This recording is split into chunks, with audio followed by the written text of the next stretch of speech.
Au cours de ta vie, tu vas sûrement vivre 5 à 7 maximum crises financières. Et contrairement à ce que tu le penses, ce sont sûrement les plus grosses opportunités de ta vie. Je vais t'expliquer tout ça dans cette vidéo parce qu'il va falloir à la fois que tu te protèges de cette potentielle récession qui arrive et en même temps que tu saisisses les opportunités. Mais avant qu'on commence, hi besties et bienvenue dans un nouvel épisode. Si tu n'es pas encore abonné, abonne-toi à cette chaîne pour en savoir plus sur la finance, l'économie et surtout t'enrichir dans cette année 2025. Et mets un petit 5 étoiles ou un petit pouce sur l'application de podcast que tu utilises ou sur YouTube. Bon déjà, avant qu'on commence, deux disclaimers, on n'est pas encore en récession. Là, c'est plutôt comment s'organiser et faire en sorte de profiter au maximum de cette situation.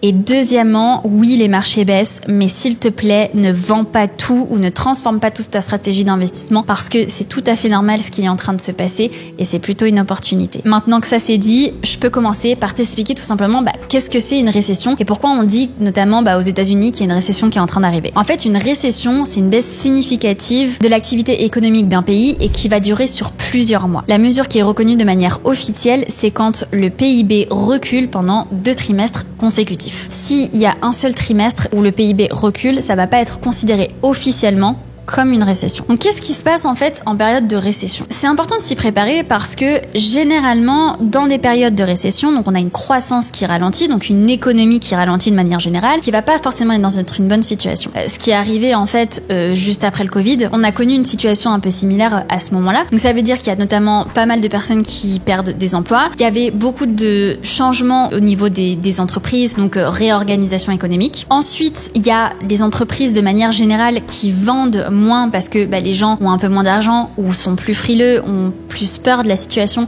donc vont moins dépenser. De ce fait-là, il y a la consommation qui baisse parce que les gens dépensent moins, donc elle baisse et ça se traduit du coup forcément par une bourse qui baisse aussi et aussi une confiance qui va baisser. Donc de manière générale, en fait, une récession, ça crée pas forcément un crash boursier, mais ça crée des sortes de frayeurs sur le marché et donc ça crée une vraie instabilité économique. C'est des choses qui se passent généralement tous les 5 à 7 ans. C'est pas quelque chose de dramatique, ça fait partie de la vie économique, des économies des différents pays du monde. Mais par contre, c'est important de s'y préparer et surtout de savoir en profiter. Donc généralement, dans l'économie d'un pays, on va avoir 4 cycles. Il va y avoir l'expansion, donc c'est quand l'économie croît. Ensuite, il va y avoir le boom, c'est quand tout va bien, c'est parfait. Après ça, il va y avoir la contraction, c'est quand ça commence à ralentir. Et enfin, il va y avoir la récession, donc c'est la baisse, la crise. Bon, c'est pas exactement un cycle entier qui s'est passé, mais si on regarde au cours des dernières années depuis 2020, parce qu'en fait, on a l'impression que le Covid, c'était il y a pas longtemps, mais il y a quand même 5 ans, on voit qu'il y a eu une crise. Après, il y a eu une expansion de ouf, un sorte de gros boom. Après, il y a eu comme un ralentissement. Et puis là, on est dans la période où ça rebaisse, en fait. Et donc, vous voyez que il y a rien de dramatique. C'est des choses aussi qu'on a connues dans les années précédentes, notamment en 2008, etc. Pas de panique ici. On vend pas parce que la bourse est en train d'un peu baisser. Par contre, on s'organise et on prend ses précautions. La première chose à faire vraiment, c'est de renforcer son épargne. Dans beaucoup de pays européens, on est plutôt protégé parce qu'il y a le chômage, etc. Mais bon, le chômage, généralement, c'est pas le salaire en entier qui est versé, à part si on avait un salaire qui était pas très élevé. Donc, c'est important d'avoir son épargne de précaution au cas où il y ait des licenciements économiques, etc. Parce qu'on n'est pas protégé en France non plus, voilà. Première chose, faire en sorte de renforcer un peu son épargne de précaution et d'avoir au minimum 6 mois et si possible 8 mois. Comme ça, s'il se passe quoi que ce soit d'un point de vue de l'emploi, etc., toi, tu sais que d'un point de vue financier, tu es totalement OK. La deuxième chose que tu vas faire par rapport à l'épargne, c'est de mettre ton épargne dans 2 banques différentes. Pourquoi? Parce que, en fait, le fonds de garantie des dépôts, il fonctionne par personne et par établissement. Donc, si vous avez votre épargne qui est dans 2 établissements différents, vous n'aurez pas à vous soucier si jamais il y a quoi que ce soit dans une banque. Vous aurez une partie qui sera dans une banque avec une couverture de 100 000 et une partie qui sera dans une autre banque avec aussi une couverture de 100 000 euros. Donc, comme ça, vous avez vraiment la sécurité, en fait, totale au cas où il y ait quoi que ce soit, une faillite de banque, etc.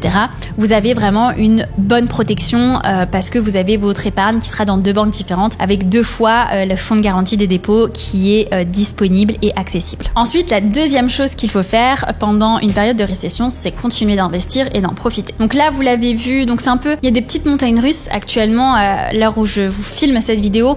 On voit qu'il y a une légère remontée parce qu'il y a Trump qui disait que non, en fait, on va pas mettre tant de taxes en Chine et puis si et puis non. Enfin voilà, on voit des petits moments d'espoir sur les marchés, des petits moments de désespoir. Mais de manière générale, si on regarde regardes la courbe depuis le début d'année, c'est plutôt en baisse. C'est pour ça que c'est important de continuer son DCA. Alors pas d'investir une grosse somme d'un coup, parce qu'honnêtement 10% de baisse, c'est pas une opportunité de dingue. Par contre, c'est bien de continuer à investir et surtout de profiter de cette année, si en tout cas c'est possible pour toi d'investir. Pourquoi ? Parce qu'en fait tu vas avoir la possibilité d'acheter moins cher. Si cette année elle est pas très bonne d'un point de vue performance, si on reste sur une performance négative, ce qui est déjà arrivé au cours des 30 dernières années, si tu regardes le SP500, j'essayerai de te tourner un graphe pour te le mettre ici, on voit que il y a des années qui étaient négatives, puis il y a des années qui étaient extrêmement positives. Donc ce qui est important de comprendre ici, c'est que en fait toi tu vas avoir l'opportunité, si cette année elle est pas très bonne, d'acheter moins cher toute l'année. Et du coup quand le marché il va remonter, exactement comme ce qui s'est passé pendant le Covid, eh bien toi tu vas te faire une très belle plus-value. Donc c'est vraiment une opportunité en or et il faut en profiter, parce que si à l'inverse tu te dis je n'investis surtout pas, j'ai peur, je mets tout mon argent sur une épargne, non seulement tu te fais impacter par l'inflation, parce que l'inflation elle est quand même encore élevée même si elle est en train de baisser. La deuxième chose, c'est que tu loupes des opportunités et que quand tu voudras rentrer en bourse dans un an, parce que tu verras que la bourse elle est en train de remonter, bah t'auras perdu un an d'opportunité. Donc là où t'aurais pu faire facile un plus 10 voire plus 15%, bah tu feras un plus 2%, parce qu'en fait tu décideras de commencer, j'en sais rien, en janvier 2026 et peut-être que la bourse elle aura déjà bien repris. Donc en fait il faut continuer d'investir. Par contre il faut pas faire des investissements farfelus, aller se changer de stratégie ou aller dans des investissements un peu niche, pas très solides, etc. Faut rester sur du solide. Pour vous donner un exemple, ça peut être tout simplement un iShares MSCI World comme par exemple le IWA, ça peut être aussi le Vanguard SP500 comme le VUAA, ça peut être aussi comme le iShares MSCI Europe, c'est le SXR8. Ça peut être des exemples de bons ETF dans lesquels tu peux investir, que tu peux mettre dans ton portefeuille, qui sont des gros indices, qui sont solides, qui te permettent d'investir sur des grosses entreprises et qui, oui, peut-être vont pas faire une performance de dingue cette année, mais justement, si tu la commences à acheter maintenant en plus que c'est en baisse, parce que ça se trouve dans quelques mois, ça sera déjà remonté, et bah tu pourras déjà commencer à en profiter et quand ça remontera, bah toi, t'auras des belles performances. Juste là, on est à peu près à moins 10, moins 15% par rapport au pic le plus haut. Donc juste si le marché se remet à son max qu'il était il y a quelques mois, il y a déjà plus 15%. D'ailleurs, j'en profite pour te dire que actuellement, la formation WeInvest que j'ai créée de A à Z est actuellement en promotion. C'est la toute dernière mise à jour de la formation auquel tu auras accès. C'est une formation qui t'apprend à choisir tes actions, tes ETF, composer ton portefeuille et créer une stratégie d'investissement qui est rentable. T'apprends les stratégies d'entrée, de sortie en bourse, les analyses, sur quel site analyser, comment analyser, quels critères prendre en compte. Bref, t'as toutes les informations pour apprendre à investir en bourse et avoir des vrais résultats. Et surtout, t'as un accompagnement personnel, donc qui est fait par email. T'as quelconque question, besoin d'un avis sur un portefeuille, mon équipe et moi-même, on est là pour te répondre. Si tu veux en profiter, il y a moins 30% actuellement. Attention, c'est que jusqu'à dimanche prochain. Après, ce sera totalement fini. Et tu as aussi moins 40% sur le bac de 3 formations si tu veux à la fois travailler sur ton mindset avec WeMind, sur ton budget avec WeBudget et sur la finance avec WeInvest. Et là, tu as moins 40%. Donc, je te laisse tous les liens en bio si tu veux en profiter. Ensuite, au niveau de ta stratégie d'investissement, donc je te disais d'aller sur des gros indices. Après, ce que tu peux faire, c'est cibler aussi des secteurs et surtout en éviter. J'aime pas trop cibler des secteurs. J'aime bien quand même avoir une bonne diversification. Donc là où il va y avoir vraiment une très bonne performance en période de récession, ça va être par exemple le secteur de la santé, de l'énergie, de la logistique, donc transport, etc. Le secteur des services publics, du type Veolia, Engie, ou encore des secteurs agroalimentaires du type Danone, Nestlé, parce que oui, on continue de manger, on continue de se nourrir, on continue de vivre. Les secteurs qui sont plus à éviter en période de récession, évidemment, le luxe, voyage, loisirs, et enfin tout ce qui va être plus tech, grand public, donc par exemple Netflix, Spotify, etc. Pourquoi ? Parce que généralement, en fait, quand les gens perdent du pouvoir d'achat, etc.,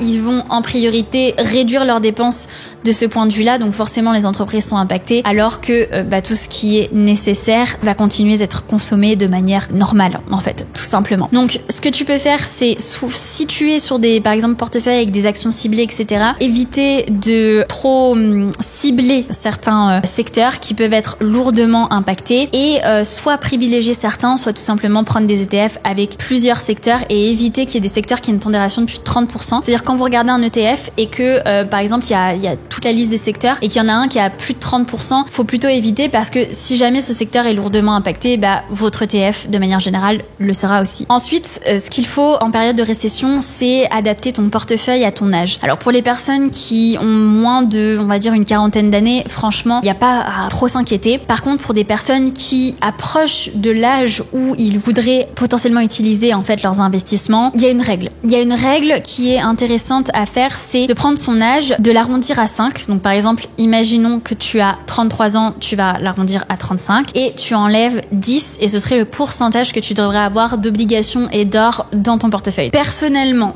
franchement, si on est en dessous des 40 ans, à part si tu veux partir à la retraite à 45, vraiment je te le recommande pas, il n'y a pas d'avantage particulier je trouve, surtout que tu vas perdre un peu de rentabilité, etc.